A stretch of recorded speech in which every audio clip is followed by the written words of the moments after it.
Hey everyone, this is Kevin from thechesswebsite.com, and today we're going to be going over a game between Kasparov and Topalov, and many players have said that this is the greatest chess game ever played.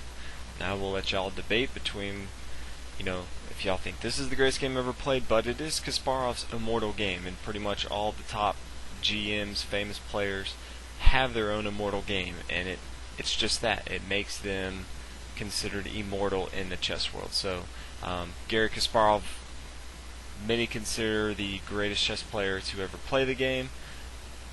If this is his immortal game, then I will have to say this is probably one of the best games ever played. So with that said, Garry Kasparov playing the white pieces and Topalov playing the black pieces. Starts out with pawn e4, pawn d6, pawn d4, knight f6, knight c3, pawn to g6, and Topalov really decided that he wanted to play the Pirc defense, and so that's what black is going to be playing here. If you haven't watched the video on the Pirc defense and you want to get a foundation of how the Pirc defense really plays out and kind of the themes before you watch this video, definitely feel free to go watch that. But if not, we'll go ahead and continue. White played bishop to e3, bishop to g7, fianchettoing his bishop, queen to d2. Now you can already see from white that he's already developed his knight here to c3 and his bishop here to e3, and once he moved his queen to d2, it's very apparent that he was looking to castle on the queen side. A lot of times if you're white and you develop your light square bishop and your knight here to possibly f3, a lot of times that will signal that you're going to castle on the king side. But from here, he's already made way to castle on the queen side, so that's more than likely what Kasparov had in the back of his mind as far as where he wanted to castle. Black decided to play pawn to c6, and white played pawn to f3. Now this is in a very aggressive line from white here, and it's probably one of the newer lines that we've seen at top level play in 1999. This hasn't been analyzed too much around this time that it was played. So right away we can see that Garry Kasparov had spent a lot of time on this opening, and he really knew what he was doing. He was trying to put another defender on this pawn here on e4, and at the same time he was really looking to castle on the queen side.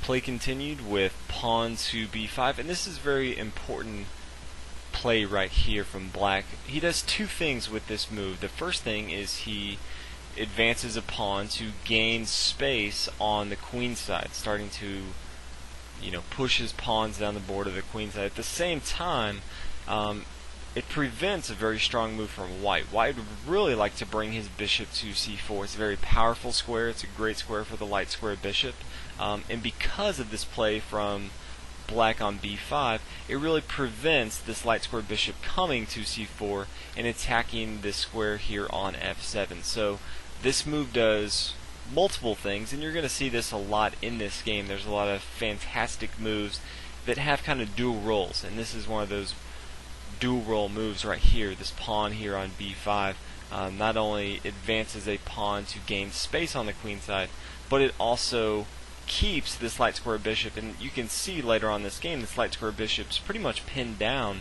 to this f1 square and is really going to be the last piece that white develops, and it's mainly due to this pawn here on d5.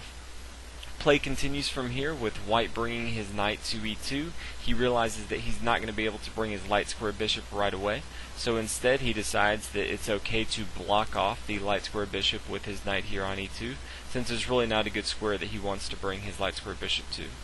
From here, black's going to bring his knight to d7, and white's going to play bishop to h6. And why does he do this? Well, anytime you fianchetto your bishop to the king side, as black did with his bishop on g7, this dark square bishop here is a very important piece, not only for this long dark diagonal, but at the same time defending this king here if the king decides to castle on the king side.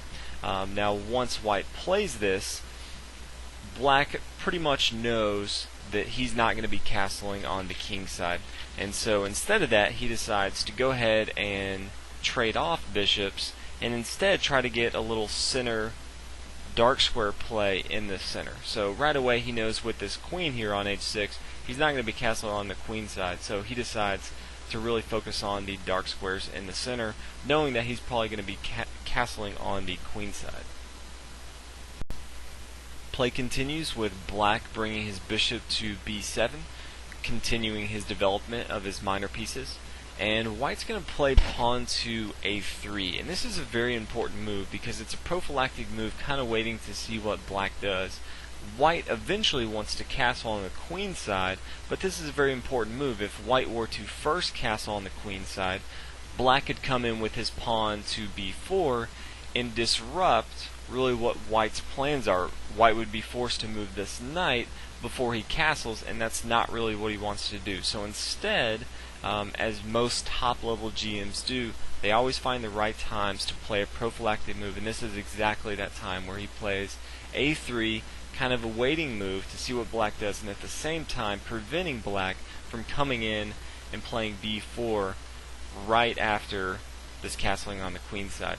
So from here, black plays pawn to e5. Again, in the Perk defense or any hypermodern defense, once you really develop your minor pieces, you're really trying to attack the center with your minor pieces, and then later on you want to counterattack or attack and gain center control with your pawn. So that's exactly what Topalov is doing here.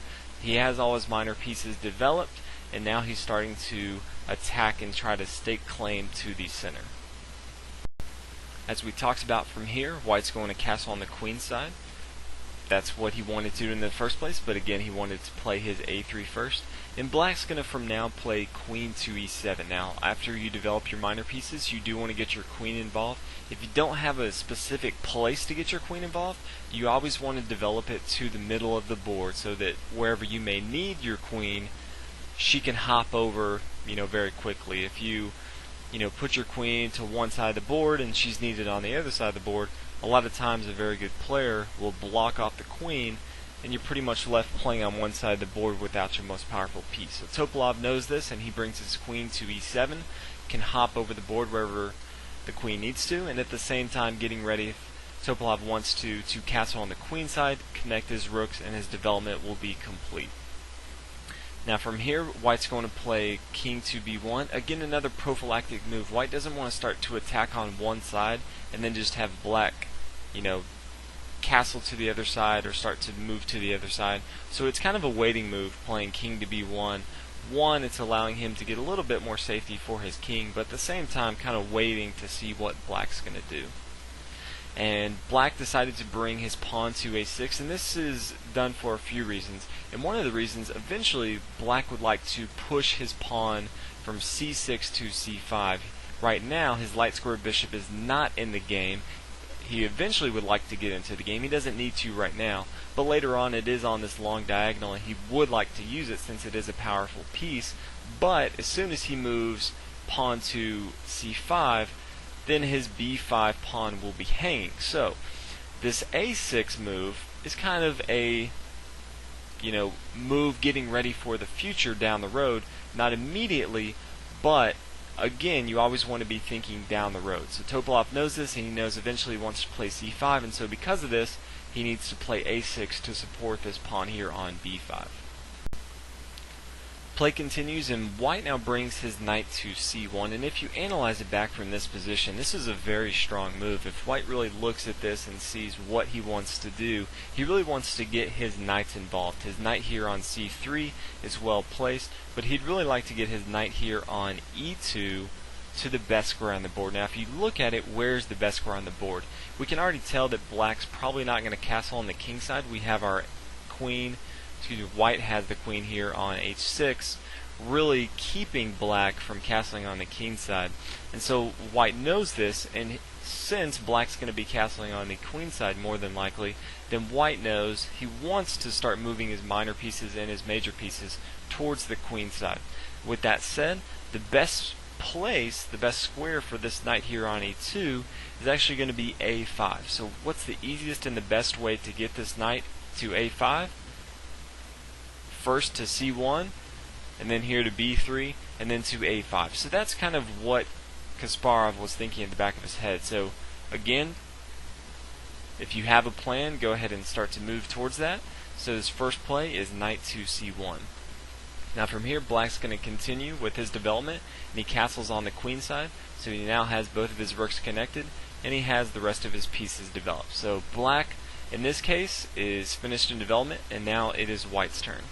And white now brings his knight to b3. Again, he really wants to eye this square here on a5 as we talked about. It's a fantastic square for his knight to be, attacking the entire queen side of black. Now black here decided to capture on d4. For y'all who don't know, Topalov is a very aggressive player. I've studied quite a lot of his games because I have a very aggressive style like him. And so Topalov, now that he has developed all his pieces exactly how he wants them, he's going to start to counterattack. He knows that instinctively white has the advantage just because they have that extra tempo in the game. And so he wants to start to try to attack and try to play for the win as he always does. Now from here, white took with d4. Now a lot of players would say why not take with his knight on d4, especially since after we take with this rook, black decided to bring his pawn to c5. Again, what we talked about before, playing his pawn to c5, opening up this long diagonal for this bishop here on b7. But if we take with our knight, or if white takes with his knight on d4, black does not have to right away play his pawn to c5. He can kind of wait. And again, white really wants to bring his knight to a5. So if he wants to bring his knight to a5, then capturing with his knight here on d4 is probably not the best strategy. Instead, Kasparov opts for his rook takes on d4.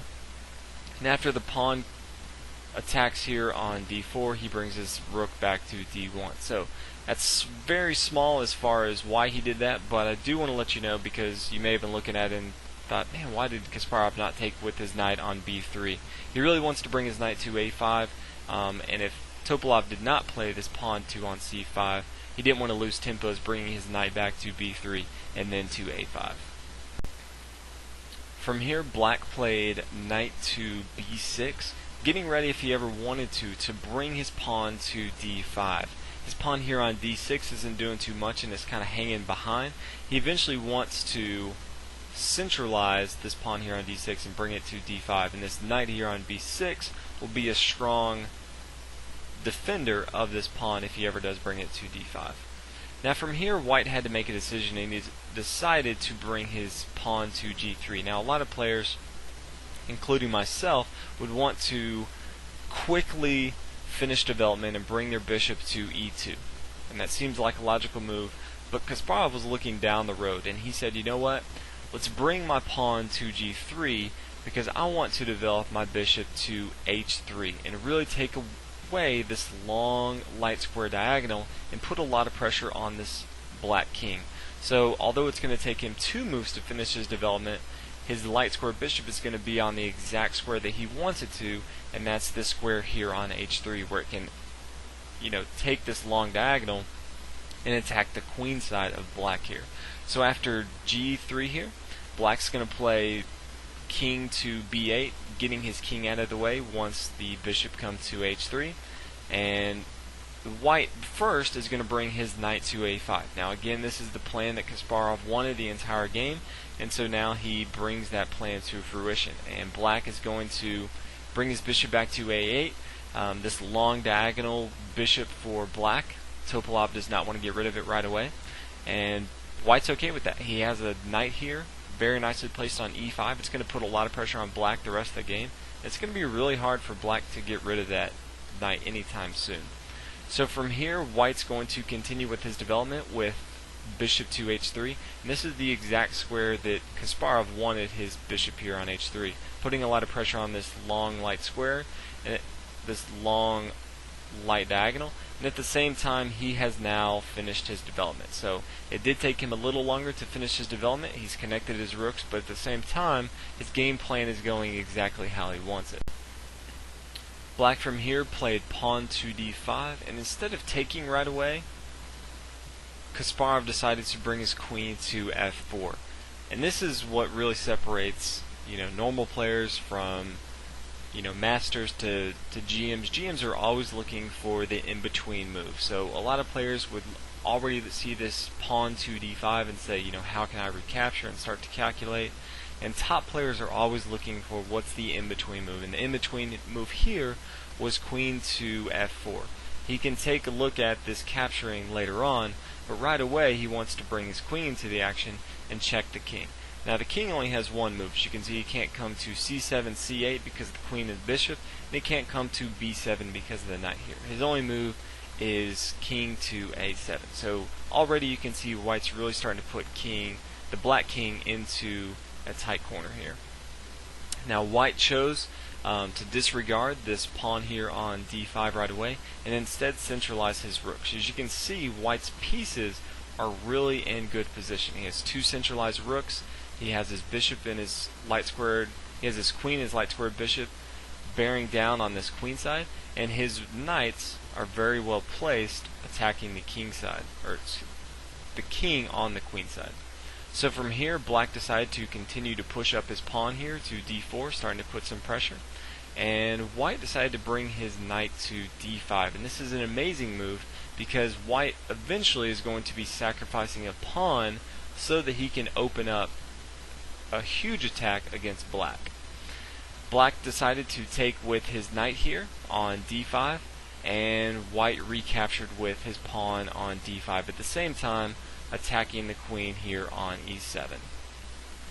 Black now brought his queen to d6. Again, it was being attacked, so he did need to move it. And white decided to capture and sacrifice his rook here on d4. And this is probably the move of the game. After Topalov took back, as you can already see, Kasparov really wanted to sacrifice this just so anytime he wanted to, his queen could come into d4 and check the king. And again, all the moves that the black king has, are very limited, so he knows that even though he gave up a rook, he really has a lot of strong attacks. But from here, Kasparov found an amazing move, and he found rook to e7. Now this is a fantastic move because the black queen cannot take here on e7. If he does, then we have a mating opportunity. White can bring his queen to d4. After the king goes back to b8, the queen can come to b6, and it doesn't matter if the black bishop comes to b7 or the queen comes to b7. Doesn't really matter. The knight here can come to c6. After the king goes back to a8, it's going to be checkmate. If instead of the bishop, the queen comes here, then it's going to be even a quicker checkmate with knight to c6. So as you can see right away, our rook here on e7, there's nothing that the king here on a7 can do besides move to b6. Now, if we go back a few moves, after the rook comes here to d4, sacrificing the rook here, Kasparov actually said that the best move for black would have been to bring his king to b6. Kasparov himself said there's no good way for white to continue here, but Topalov in the game took over an hour to find, well, not really find, but to calculate out that taking on d4 would be the best situation. Now obviously he saw that white did have a lot of fighting options, but over an hour of thinking, Topalov, one of the best players in the game, decided that, you know what, I'm going to take this sacrifice and I think I can fight my way back, being up so much in material. So that's exactly what Kasparov wanted to do, and he brought his rook to e7, and then after the king came to b6, like we talked about before, the queen took on d4, and that's exactly why this rook sacrifice on d4 was important, because it got the pawn from c5 out of the way so that we can check. And from here, black decided to take the knight here on a5. It was kind of forced. There's no real other square for black to go to. And white decided to continue to push with his pawn to b4. Now again, there's not many other moves that black can do here, so he brings his king to a4. Now luckily Kasparov thought this game out, because if you just look at this board right away, yes, the king is in a lot of trouble for black, but as you can see, black is up quite a bit of material in this game. But Kasparov, being the great player that he is, he saw all the lines in the game, and he realized that he had a lot of not only mating chances, but at the same time he had a lot of attacking lines where he could make up that material later on in the game because of the vulnerability of the black king. So from here, white decided to bring his queen to c3, as you can see, Kasparov is threatening mate here. He can bring his queen to b3, so black has to do something. Easiest thing for black to do here is take on d5. It's kind of forced. There's no other way for black really to get out of this. And from here, white decided to bring his rook to a7. At the same time, rook here on a7 is threatening mate here. After he takes on a6, that would be checkmate. So black is forced to bring his bishop to b7 to attack and defend this pawn here on a6. And from here, white can take with his rook here on b7. Now again, white is still threatening the square here on b3 with checkmate, so black decides to bring his queen to c4, and from here white takes on f6. So right away we can already see that white's taken off this knight and this bishop off the board. So although just a few moves ago it looked like black was up a ton of material, now we see that black's only up just a few points of material. From here, black decided to take this pawn here on e3, and now the queen's going to come into the action with queen takes on a6. Now after the king takes on b4, white has a brilliant move here, and he plays pawn to c3, sacrificing this pawn at the same time, basically saying, you know what, I'm going to leave my king vulnerable because I'm going to make your king come to c3, and then I'm just going to attack and attack and attack. And I'm sure he thought about this move for a long time and thought about all the variations of what he could come up with. As you'll see, it came to fruition. Keep in mind that the black queen cannot take on c3, because from here Kasparov could just take with his queen, and then when the king came to the a file, the rook could swing over, and the only move to stop it would be to bring his queen over, and it's checkmate from there. So Kasparov knew this, and he knew that bringing his pawn to c3 would force the king to come to c3 and take. Now he could obviously come to a different square like c5, but again he would be out in the open and he would lose even quicker than he did. So Topalov decided to take on c3, and Kasparov played queen to a1. Now at the same time, as you can see, he's setting this up so he can take this rook here on h8 if he wants to after this king moves. But the king comes down to d2, and the queen comes to b2, d1, and then the bishop comes to f1. And this is a fantastic move because the queen cannot take this bishop on f1. If it does, then the queen comes to c2, and after the king moves, then the rook here on e7, that's good game. The queen can obviously check it, but it's going to be checkmate. So this is a fantastic move that Kasparov found. His bishop here on h3 that was attacking the king, now the king is down here on d1, and now he's going to get his bishop involved here and attack this queen. So Topalov came down and played rook to d2, and Kasparov played rook to d7, basically saying that you're not going to be taking my queen because I'm pinning your rook down to your king. And so Topalov was forced to take the rook here on d7, and that leaves the queen here on c4 for the taking. And after that's taken, then Kasparov takes the rook on h8, as we talked about before. And from here, Topalov can pretty much resign the game.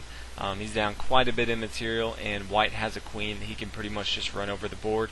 The game did go a few moves further on, but then once Topalov realized that he's playing Kasparov and Kasparov has a queen, he went ahead and resigned in this situation. So I really enjoyed studying this game, reading a lot of different people's commentary on a lot of the different moves, and I learned quite a bit, so hopefully y'all learned quite a bit as well. And these are two of the greatest chess minds that have ever played, so I do feel like a lot of their moves you can learn from because there's so much meaning in every move that they make. So hopefully you guys enjoyed this video. Hopefully you guys enjoyed my commentary. If you haven't already, please subscribe, and I will see you guys in the next video. Thanks for watching.